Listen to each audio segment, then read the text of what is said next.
Mga idol, totoo nga ba na sa susunod na laro ng Squid Game Season 3, ito ay tungkol kina Jack and Jill?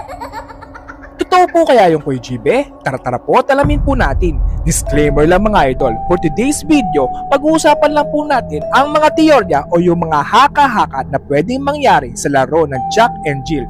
Kung ayaw nyo po nakakarinig ng ganitong klaseng kwento, skip nyo lang po ang video ito, okay?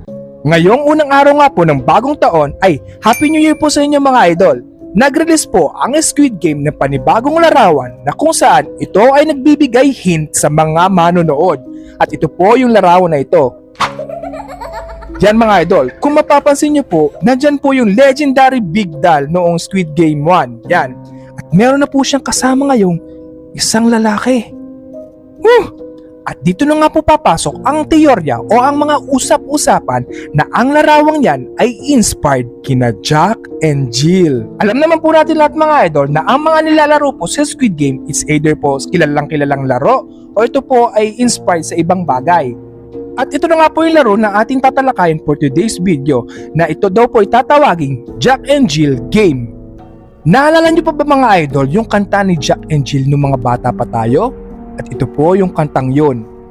Jack and Jill went up the hill to fetch a pail of water. Jack fell down and broke his crown and Jill came tumbling after. Sabi-sabi po nila na ang dalawang players daw po ay kailangan umakyat panaog ng hill para umigib ng tubig.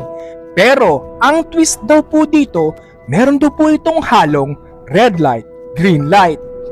Grabe mga idol, patindi na po ang laro ng Squid Game 3. So ang ibig sabihin pala mga idol, habang nag-iigib kayo ng tubig, kailangan nyo muna makinig sa kanta ng Big Doll bago po kayo huminto.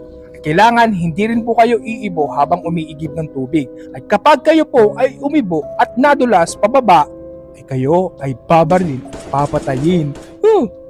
Pero mga idol, ito ay nananatili pa lang pong teorya, okay? Teorya pa lang po ito o haka-haka. Wala pa po nakakonfirm kung ito po talaga. Abangan na lang po natin ang release ng Squid Game Season 3, okay? Marami din po mga nagsasabi na susunod naman daw po sa Jack and Jill ay Human Chess. At ang pinakapanguli sa lahat, ang pinakapang-anim na game sa Squid Game Season 3 ay ang Monkey Bars. Yun, wala pa tayong idea sa mga idol kung ano mangyayari sa mga yon. Kaya dapat nating abangan ang Season 3. Ngayon po 2025 yon. Happy New Year po mga idol. At sa tingin nyo mga idol, sino kaya ang next winner ng Squid Game Season 3? Pero kung kayo po ang tatanungin ko mga idol, naniniwala po ba kayo na sa Jack and Jill game ay ganito po ang mga mangyayari? Kamusta po mga